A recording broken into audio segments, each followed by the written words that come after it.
Allahumma sholli ala sayyidina Muhammad wa ala ali sayyidina Muhammad. Subhanaka la ilma lana illa ma 'allamtana innaka antal alimul hakim. Wa ba'du. Yang saya hormati, yang saya kagumi guru kita semua, guru kita dan penasihat kita, Gus Bahak bin Nur Salim, yang kami selalu memanggil dia dengan Gus Bahak. Alhamdulillah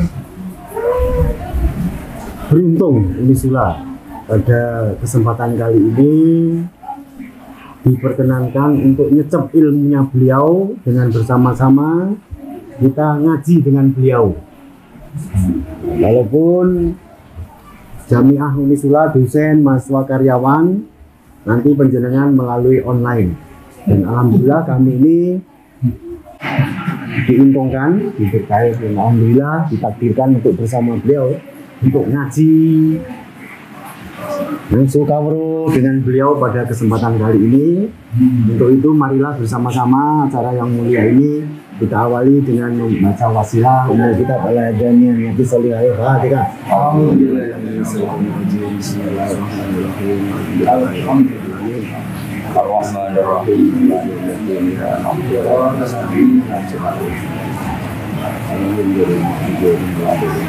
Selanjutnya seterusnya kami mohon dawuh-dawuhnya, nasihat-nasihatnya Gus kagem kemajuan Unisula, ketentraman, keselamatan dan keharmonisan Unisula.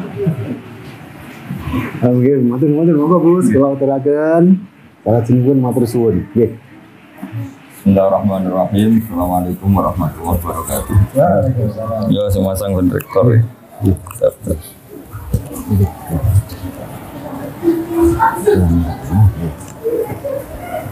Bismillahirrahmanirrahim. Wassalamualaikum ala Rasulillah Sayyidina Maulana Muhammadin wa ala alihi wa wala. Teman-teman Unisula yang saya hormati, khusus Pak Rektor. Ini langsung ngaji ya, karena waktunya tidak banyak. Jadi ini kitab-kitab yang saya baca ini, diantaranya itu ada penjelasan tentang musibah. Musibah itu dari kata sesuatu yang mengenai kamu. Kemudian identik dengan makna yang tidak menyenangkan. Sebetulnya kata musibah itu tidak harus yang menyusahkan. Apa saja yang mengenai kamu itu namanya musibah.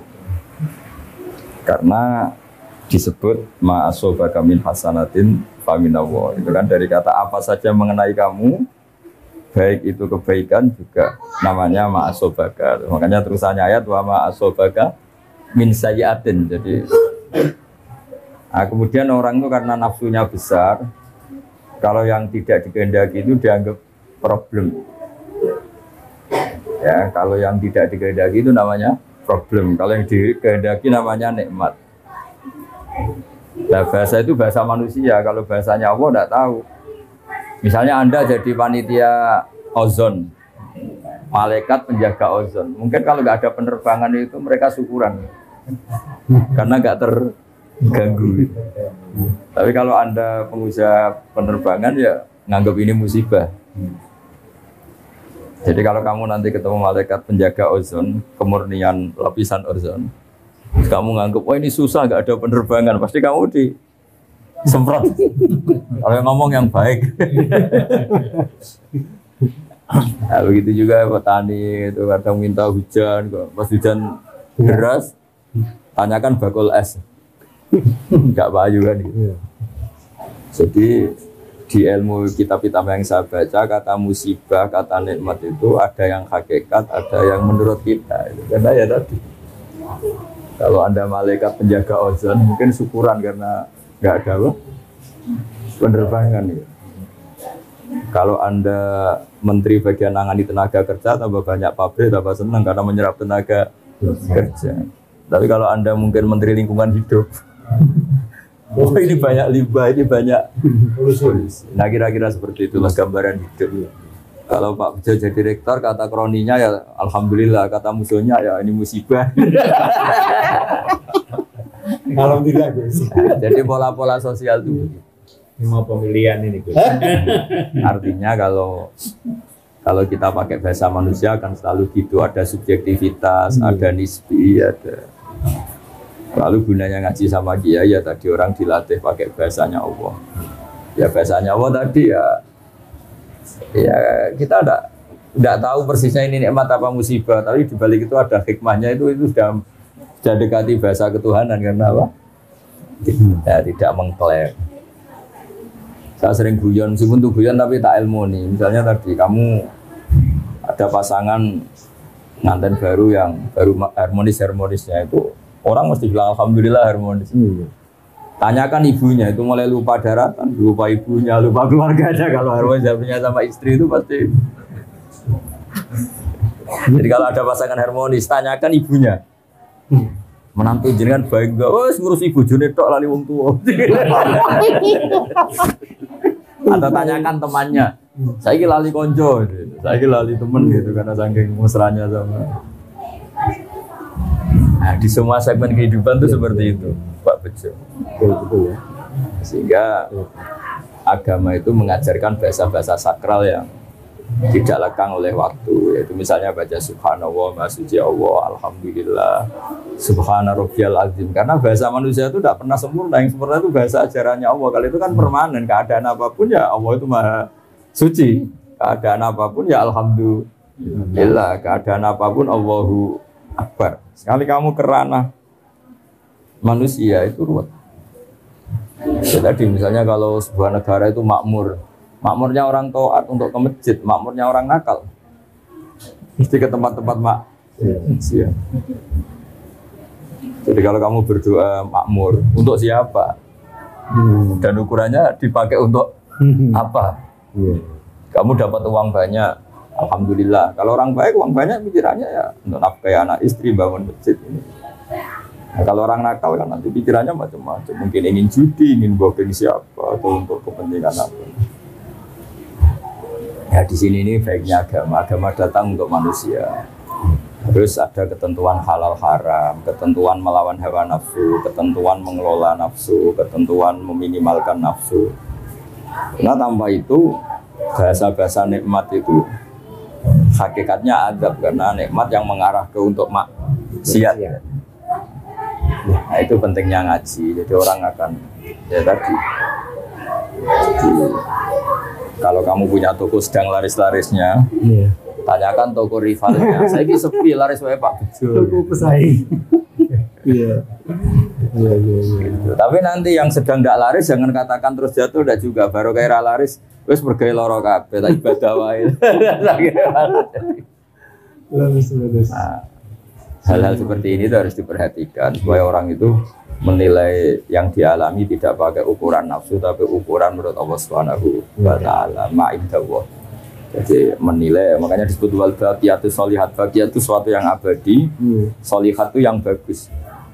Makanya disebut kalimat thayyibah itu subhanallah bihamdi la ilaha illallah, itu kalimat itu permanen. Tapi kalau kalimat manusia itu tidak permanen.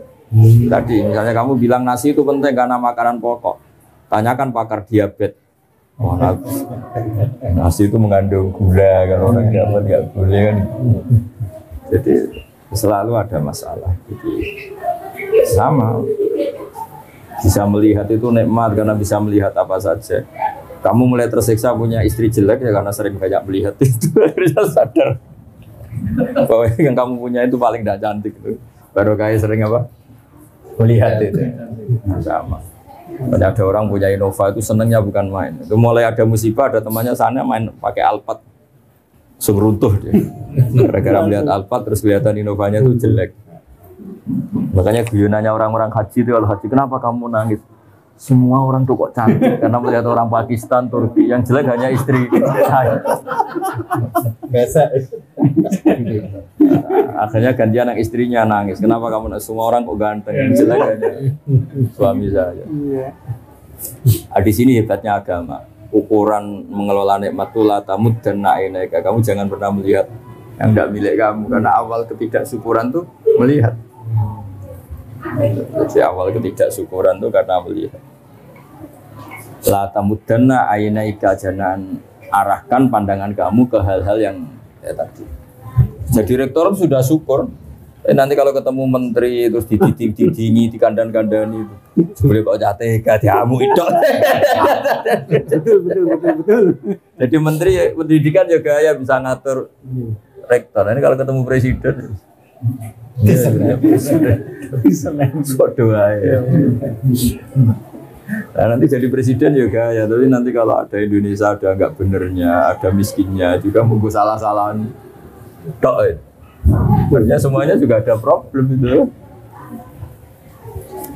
Nah, tapi kalau kita melihatnya dengan ketentuan Allah, rektor itu amanah, presiden itu amanah, menteri itu amanah. Saya pernah didatangin seorang menteri, juga pernah didatangin orang-orang top. Saya ini jabat top, ini gimana? Ya saya bilang, kalau itu mas'uliyah, tanggung jawab, maka itu ibadah. Tapi kalau kamu rofahiyah, dipakai hura-hura itu ya maksiat. Insya Allah tanggung jawab. Karena tanggung jawab kan malah memperbesar ganjaran kan. Kalau kamu sebelum rektor kan kebaikan kamu terbatas di teman kos, teman relasi. Tapi kalau jadi rektor kan satu uni sula. Makanya pernah ada seorang wali ditanya, kalau andai kan kamu punya doa satu untuk siapa? Untuk presiden. Kenapa ya? Kalau yang baik RT kan kebaikannya hanya satu RT. Kalau yang baik bupati hanya satu kabupaten. Kalau yang baik presiden satu negara. Jadi masyhur itu. Jadi ada seorang wali kita. Kalau misalnya kamu levelnya RT, kalau kamu tak yang baik kan, ya namanya levelnya. Ya, makanya ada wali yang sangat luar biasa ditanya. Andai kan kamu punya satu doa sosial, ya kalau doa pribadi kan tentu husnul khotimah. Kalau kamu punya jatah doa satu doa sosial, kamu peruntukkan siapa untuk presiden? Kenapa? Sekali beliau baik, manfaatnya lebih luas kan? Ya ini punya jatah doa satu, duduk anak RT yang baik ya sudah, hanya satu kawasan itu aja. yang baik. Pas dari kita RT ini. Ya, jadi artinya loyalitas agama ini pada negara, pada bangsa itu tidak diragukan lagi, karena di Islam itu ada hukum sosial. Nah, cuma bedanya orang wali sama ndak. Wali itu kan nganggap musibah itu dianggap awal kebaikan, karena terus orang kembali ke Allah. Dulu itu orang nggak takut mati. Seakan-akan kalau ilmu medis itu menguasai semua. Gara-gara COVID belum ditemukan obatnya itu. Banyak yang tawaduk. Kemarin-kemarin kayak ada kematian itu. Udah orang PD-nya hidup. Gara-gara ada COVID. Antara orang awam sama profesor sama-sama ngitung hari. Takutnya. Iya kan? Jadi selemah itu manusia ngadepin musibah. Wah, itu pontang-panting semua negara yang katanya medisnya paling bagus kayak negara-negara maju juga pontang-panting semua. Jadi makanya saya mohon dari pengajian ini, dari ngaji ini, sampai kalau sholat itu lebih in. Kalimat yang kamu lafadzkan di sholat itu kalimat paling permanen. Rabbana lakal hamdu, engkau layak dipuji, engkau maha suci, engkau maha besar, itu kalimat permanen. Kalau kalimat yang kamu bikin itu tidak ada yang permanen karena subjektivitas tadi. Ketika kamu bilang tadi penerbangan itu kosong atau minim, itu kamu anggap musibah. Kata malaikat penjaga ozon itu bagus. Ketika Kementerian Tenaga Kerja bilang banyak pabrik itu bagus penyerapan tenaga kerja, tanyakan ahli lingkungan. Iya, sama di presiden juga sama. Ketika ini jadi presiden, temannya partainya bilang alhamdulillah, tanyakan rivalnya atau musuh politiknya. Rektor juga sama, toko juga sama. Hal-hal seperti ini terus menjadikan wali-wali itu nggak bicara tentang makhluk, hanya bicara tentang Allah. Makanya terus toreko itu kan wiridan paling kelima kan Allah. Maksudnya sudahlah makhluk sudah. Bismillahirrahmanirrahim. Sumadharhum fi khawdhim al-abun, sudah semuanya itu orientasinya ke Allah saja, yang lainnya itu biarin itu. Zarhum fi khawdhim al-abun. Makanya ada sholat istisqa nggak mandi-mandi itu, karena yang di pojok bakul es. Ini kalau mandi esnya ada baik. Nah, ternyata ketika orang lain semangat amin karena sawahnya banyak. Terus ini aminnya tenang. Kenapa kamu tidak semangat? Saya tidak punya sawah, nggak ada hujan juga nggak apa-apa. Saya ini penjual es. Jadi apa ya? Ya gitu itu kehidupan ya gitu. Wong ini kabar-kabarnya itu kata ilmuwan itu lapisan ozon tuh membaik tuh sekian puluh persen gara-gara pengurangan penerbangan. Oh iya, bisa kamu bayangkan kayak Singapura, Hong Kong per menit ada, ya kan yang pesawat-pesawat yang bandara-bandara paling sibuk. Coba kalau kamu jadi malaikat bagian jaga ozon, rapat terus, gimana ini hentikan pesawat? Mungkin rapatnya tuh, udah covidkan aja, kalau diet. Ya meskipun itu guyon, tapi orang biar tahu lah kalau semua yang diciptakan Allah ada hikmahnya. Maksud saya itu ada. Kalau ada pabrik tutup, tanyakan pakar lingkungan. Bagus sekarang sudah ada limbah, kenapa pabriknya tutup? Tapi kalau tanyakan pekerjanya, susahnya. Nah bayangkan kalau bahasa subjektivitas gini dipakai ilmu hakikat kan kacau. Tapi kalau di PSDA itu hukum sosial pasti ada subjektivitas. Kalau ilmu hakikat ya tadi yang PHK ya tidak mesti gak dapat pekerjaan, saja dapat pekerjaan yang lebih baik. Kan kemarin banyak pilot yang jadi penjual mie. Tapi ketika ditanya hasilnya sedikit tapi kepuasan batinnya meningkat ya karena ketemu keluarga, ketemu yang dulu gak kebayang kan. Ya saya berharap cara pandang Islam ini kita ikuti bahwa di balik semua itu ada hikmah dan menjadikan kita kembali kepada Allah Subhanahu wa Ta'ala. Saya kalau nyontohkan di masyarakat itu gini, ketika kamu kecil dolanan keran itu seneng kira karuan. Dolanan yuyu seneng, dolanan hal-hal yang nggak menghasilkan uang itu seneng. Tapi ketika Anda dewasa, Anda dokter, Anda profesor, Anda kiai besar menjadi goblok. Untuk seneng aja nunggu punya Alphard, punya uang, punya rumah. Berarti pinter caci cilik. Caci cilik itu untuk seneng tuh hal-hal sepele bisa bahagia. Tapi harus profesor apa seneng canggih. Padahal ciri utama orang pinter kan mudah mendapatkan yang diinginkan. Ternyata untuk seneng harus mahal. Sementara caci cilik untuk seneng itu segampang itu. Terus pinter mana kita dengan anak-anak? Jadi itu pelajaran bagi kita bahwa kalau kamu di dunia ingin seneng, ketika kita kecil, ketika kita miskin, melarat itu bisa ngopi sebenarnya. Kayak wong kos ora diusir kos iso urenge apa. Terlambat bayar. Jadi makanya saya pernah ketemu menteri itu kalau guyon lucu.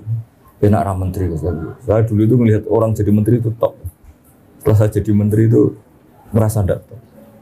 Ya kenapa? Karena semua kesalahan di kementerian saya kayak salah saya. Dulu kan enggak pernah salah. Ya kan kalau kamu enggak menteri Polhukam enggak ada keamanan apa kan kamu enggak salah. Orang miskin kalau kamu tidak menteri ekonomi kan enggak. Iya betul. Gara-gara kamu menteri malah menjadi salah kan. Kalau kamu tidak ketua bulog kalau nggak ada kesediaan beras kan nggak salah. Kalau kamu ketua bulog kan menjadi. Kalau kamu nggak rektor kesalahan Unisula kan nggak salah kamu. Gara-gara rektor ikut salah kan. Ikut salah. Nah, itu hebatnya Islam. Makanya Nabi itu harus punya hak syafaat. Kenapa Nabi itu punya hak syafaat? Karena seorang Nabi itu yang bertanggung jawab. Itu kecelok umatmu itu bersyafaat. Ya sama. Kalau kamu sudah kadung jadi dokter, ini mahasiswa kamu. Kalau ada apa-apa kamu harus ikut tanggung jawab. Makanya agama ini datang dengan rasionalitas yang tinggi. Kenapa Nabi itu punya hak syafaat? Ya karena beliau dekat Allah itu pasti. Ya karena tadi kita ini kadung umatnya, maka menjadi tanggung jawab beliau. Dan kita membaca sholawat itu bukti kita loyal. Sama seperti mahasiswa harus punya kartu mahasiswa bukti kalau kita loyal. Sama yang umatnya Nabi juga punya kartu sebagai umat. Itu ditandai dengan baca sholawat. Karena nggak mungkin Nabi nggak tanggung jawab kan tadi. Sebelum kamu jadi presiden, semua camping negara kan nggak tanggung jawab kamu. Gara-gara presiden terus kamu jadi tanggung jawab kamu kan. Itu ya rektor, itu juga RT. Ya gara-gara Nabi itu seorang Nabi, maka harus tanggung jawab. Dan itu luar biasa. Akhirnya beliau diberi hak syafaat. Umatnya yang harusnya menjadi ahli neraka asal bertauhid dijamin ahli surga. Meskipun lewat jalur apa? Syafaat. Makanya saya minta sama Unisula, sama rektor, sama ketua yayasan. Jangan apa-apa itu hukumannya sanksi, apalagi DO. Kalau nggak fatal banget itu jangan. Karena ciri utama pemimpin itu ra'id itu menjaga itu ya tidak mengeluarkan. Kecuali yang hal-hal yang ekstrim. Makanya dalam Islam itu jangan mudah mengkafirkan orang. Makanya yang dilawan ahli sunnah itu gerakan takfiri. Karena semangat Nabi itu yang luar dimasukkan, bukan yang sudah di dalam dikeluarkan. Ya kan? Lah, jadi sebetulnya logika itu yang harus kita pakai. Misalnya kita punya anak 5, yang 2 itu nakalnya minta ampun. Mungkin tetangga enak aja ngomong, usir aja Pak, anak durhaka. Itu yang ngomong enteng gitu mesti tetangga sebelah. Bagi kita orang tuanya enak kira rasanya. Iku anakku kan. Sama. Nabi itu nggak terima kalau umatnya dikeluarkan dari Islam karena Nabi sangat mencintai umatnya. Bahkan yang nakal pun Nabi menghentikan itu tak beri hak syafaat. Syafaat ila ahli kabair umat. Saya punya jatah syafaat untuk umatku secara jelas-jelas. Karena semangatnya mengambil atau memasukkan yang luar biasa. Ya kalau anak-anak nakal itu semangat orang tuanya kan dandani. Enak wae tonggo usul kon ngusir ya. Nah, pola-pola itu yang harus kita perkuat, semangat memasukkan, semangat mengayomi, semangat jaga stabilitas, memanage konflik, memanage perbedaan. Ya tadi, di mana-mana Nabi diutus itu memperbaiki yang kurang baik, memasukkan yang belum masuk. Makanya kenapa aliran-aliran takfiri itu ditentang mati-matian oleh mayoritas ahli sunnah, mayoritas umat Islam. Itu sebetulnya nentangnya itu bukan karena sentimen, tidak, logika sosialnya begitu di mana-mana. Inginnya kita ini ya kan kita inginnya kan warga Indonesia sing rapati ngaku Indonesia itu menjadi sangat Indonesia kan. Yang unisula yang belum Islami menjadi sangat unisula. Ini semangatnya itu memasukkan bukan mengeluarkan ya. Ya kan jelas kitabnya udkhulu fi silmi kafa, ya kan pengumumannya untuk masuk bukan untuk keluar. Jadi logika kita menentang takfiri sudah mengkafirkan itu sebenarnya logika umum sebenarnya. Ya memang begitulah kalau kita sebagai pengayom masyarakat inginnya ya itu udah hanya dalam ahli sunnah ya. Kalau kita ketua RT, ketua RW, kita kiai, kita tokoh inginnya ya semangatnya merangkul, bukan memukul, bukan. Jadi tadi ya pesan saya kalimat-kalimat thayyibah yang Anda baca di sholat itu jiwai karena itu kalimat yang permanen. Kalimat yang kamu lontarkan dari diri kamu sendiri itu pasti ada subjektivitas. Nah, itu tidak bisa kamu pakai swan Allah. Yang bisa dipakai swan Allah itu kalimat-kalimat thayyibah tadi karena itu permanen, kebenarannya permanen. Makanya disebut wal baqiyatus sholihatu khairun inda rabbik. Tapi kalau kalimat yang kita utarakan itu subjektif semua. Bilang sayang istri ya sampai kapan kan pertanyaannya. Ya kan? Cinta unisula ya sampai kapan? Nanti kalau ada konflik tawarin kampus lain yang menjanjikan perlu dipertimbangkan juga kan. Apalagi cinta partai ya. Ya malah tinggal mana ya kan malah. Ya kan? Jadi kalau cinta manusia, bencinya manusia itu ya subjektivitasnya seperti itu. Jadi kalau cinta Allah itu yang abadi. Walladzina amanu asyaddu hubbal lillah. Kalau kamu mukmin betul ya orientasi yang paling kamu cintai itu Tuhan. Nah sekarang ngaji seperti ini sudah langka. Dikira kalimat-kalimat thayyibah itu kayak mantra, kayak rutinitas itu filosofi. Oh, ya itu kalimat permanen yang bisa kamu tanggung jawabkan depan Allah itu ya Allahu Akbar kalimat. Makanya saya bilang sering memberi contoh itu kalau ada semut sama semut pacaran gitu misalnya, pacarannya itu di daun mangga misalnya. Dia asik sama yang disenangi pacaran. Kata-kata semut kan, saya asik pacaran karena pasangan saya mencintai saya. Sebaliknya bilang gitu. Tapi kalau kamu yang mengendalikan, kamu asik itu karena godong ini ora tak kipatno, sekali tak kipatno tuntas kan. Ya sama, ketika kita punya alpat nikmat, kumpul istri nikmat, makan nikmat, kata malaikat bagian gempa, kon gak matur nuwun aku tak hoyak. Tapi kita karena keterbatasan kita sebagai manusia nganggap makan nikmat itu karena makan sate dengan istri yang kita cintai. Tapi kalau malaikat bagian gempa, kuncinya di saya, apapun nikmatnya yang kamu makan sekali tak goyak.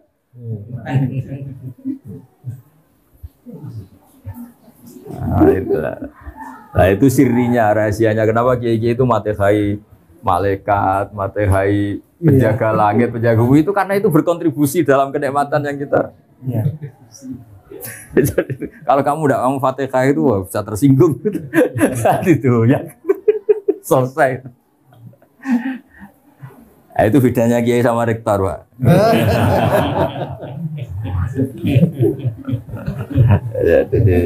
Jadi saya mohon semohon-mohonnya kalimat-kalimat thayyibah yang sering Anda baca di sholat, di luar sholat, itu patenkan di hati kamu bahwa kalimat itu yang permanen, alaiha nahya wa alaiha namut. Atas nama kalimat itu kamu berani hidup, wa alaiha namut. Atas nama kalimat itu juga kamu sampai ketemu Allah, wa alaiha nub'at insyaallahu minal amin. Dengan kalimat itu juga kalau ketemu Allah pakai itu. Misalnya kamu ditanya Allah, "Bejo, kamu siapa?"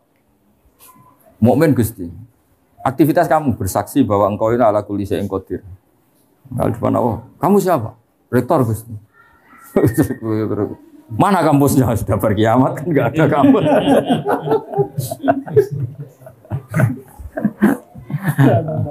Ya kan nggak ada semua kan sudah. Ya, jadi makanya disebut ma'indakum yanfadu wa ma'indallahi baq. Apa yang di sekeliling kamu bisa hilang, tapi kalau yang terkait Allah itu akan apa?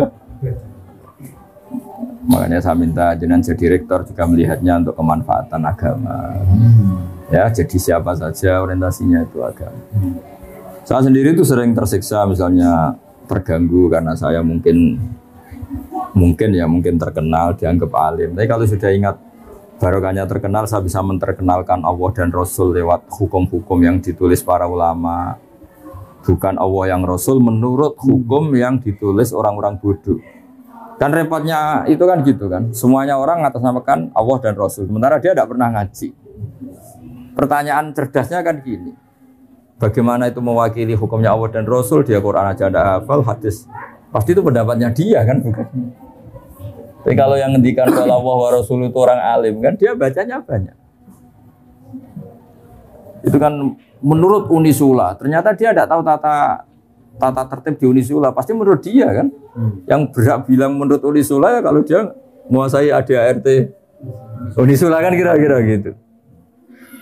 Menurut Indonesia ternyata dia ada orang yang ahli UUD 45, ada ahli apa. Berarti menurut dia bukan menurut. Nah kira-kira gitu di dunia kiai kalau menurut Islam ternyata dia ada menguasai Quran, ada menguasai hadis. Menurut Islam apa menurut dia?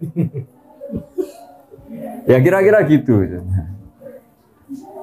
Makanya saya senang kalau yang ngaji itu orang yang menguasai Quran dan hadis. Supaya menyampaikan pendapat Islam ya sesuai referensi dan bentukan Allah dan Rasul, karena bacanya banyak. Yang berhak ngomong saya ini Indonesia ya yang baca UUD, baca ini itu Pancasila, supaya sangat Indonesia itu loh. Baca nggak mau, tahu-tahu menurut Islam yang mana? Dia nggak pernah. Makanya ada seorang kiai pidato tak tegur, dia langsung istighfar. Orang kiai itu harus kalah, kalau nggak kaya nggak dihormati. Walhasil kiai itu suatu saat saya tak tanya, memangnya ada target dalam Islam untuk dihormati? Target dalam Islam itu ingin diridhoi Allah, kowe aneh-aneh kowe. Iya ya. Terus kata harus itu kan harus, kiai harus kaya. Harus itu artinya kalau wajib kan, pengganti katanya wajib. Berarti yang miskin dosa semua. Terus dia bilang astagfirullah, keliwat, sudah gak bisa diistighfar, berat itu. Caranya istighfar kamu harus mencabut kalimat itu di depan umum. Karena kamu utarakan di depan umum, kamu harus cabut juga di depan umum. Jadi kapan-kapan kalau pidato bilang gini, ternyata kaya itu wajib, miskin juga penting.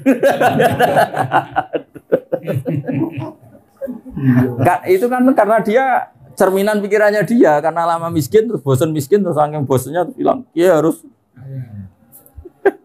bosan-bosannya sendiri jadi statement atas nama Islam. Coba kalau itu diomongkan pas acara Isra Mi'raj, dia seorang kiai dengan atribut kiai yang ditunggu-tunggu fatwanya, ini kan seakan-akan fatwa Islam ini. Padahal fatwanya sendiri. Nah itu makanya saya mohon ya, kalau sholat, kalau pas wiridan, tengah malam, subhanallah, astagfirullah, itu anggap itulah kalimat permanen yang alaiha nahya wa alaiha namut wa alaiha nub'ats insyaallah ta'ala minal alamin. Ya, ngoten. Assalamualaikum warahmatullahi wabarakatuh. Nggih, matur suwun Gus. Timbudi Unisula berkah awit dekat beli penjenengan. Walaupun minkum. Wassalamualaikum warahmatullahi wabarakatuh.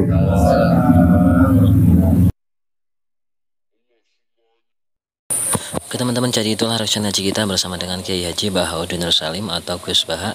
Yang mana ngaji kali ini itu ada di dalam Gus Baha, yang mana rektor Unisula atau Universitas Islam Sultan Agung di Semarang itu ngaji ke dalam Gus Baha, sowan ngaji ke dalam Gus Baha. Dan itu rektor bersama dengan Civitas Akademika dari Unisula, di mana pimpinan dari Unisula itu atau rektornya adalah Prof. Bejo ya, dan itu sering dikocok oleh Gus Baha. Dan beberapa yang disampaikan oleh Gus Baha mengenai ngaji kali ini tentang ketauhidan, tentunya tentang keimanan, bagaimana caranya kita sebagai seorang muslim itu memahami secara betul, memahami secara benar bagaimana Islam itu seperti apa, keimanan itu yang penting keimanannya itu dipertahankan seperti apa gitu. Karena dan itu tentu saja menggunakan logika-logika yang jelas, logika-logika yang bayinah, logika yang masuk akal, sangat masuk akal ya. Dan beberapa yang disampaikan oleh Gus Baha tentang yang lain-lainnya juga disampaikan. Tentu saja itu membuat kita semakin yakin bahwasannya Gus Baha itu memang mempunyai keilmuan-keilmuan yang mumpuni, dan yang mana menjadi baik bagi Unisula maupun bagi secara masyarakat secara umum itu sangat membantu, sangat bermanfaat, dan semoga itu menjadi amal ibadah Gus Baha yang menjadi amal ibadah Gus Baha yang apa istilahnya ya, yang ya menjadi amal jariah, yang terus-menerus mengalir pada Gus Baha. Amin ya rabbal alamin. Mungkin itu teman-teman yang bisa kita sampaikan. Tentu saja beberapa hal lain ya tadi sudah jelas lah ya apa yang disampaikan oleh Gus Baha tentang Gus Baha itu saat ini sedang uzlah, sedang menyepi atau bertapa, dan memang sudah pamit beberapa kali ya teman-teman. Dan sehingga kita jarang sekali waktu puasa ini atau Ramadan kali ini tuh jarang sekali melihat apa istilahnya ke ngajinya Gus Baha ya. Ngajinya Gus Baha secara langsung itu jarang sekali karena memang Gus Baha sedang uzlah, dan semoga uzlahnya menjadi menemukan keilmuan-keilmuan lainnya, dan tentu saja membuat tambahan-tambahan pengetahuan bagi kita yang nantinya semoga bisa disiarkan, semoga bisa disampaikan oleh Gus Baha kepada kita semua. Oke teman-teman, itu saja yang bisa kita sampaikan, semoga bermanfaat. Barakallah. Mohon maaf banyak kesalahan. Assalamualaikum warahmatullahi wabarakatuh.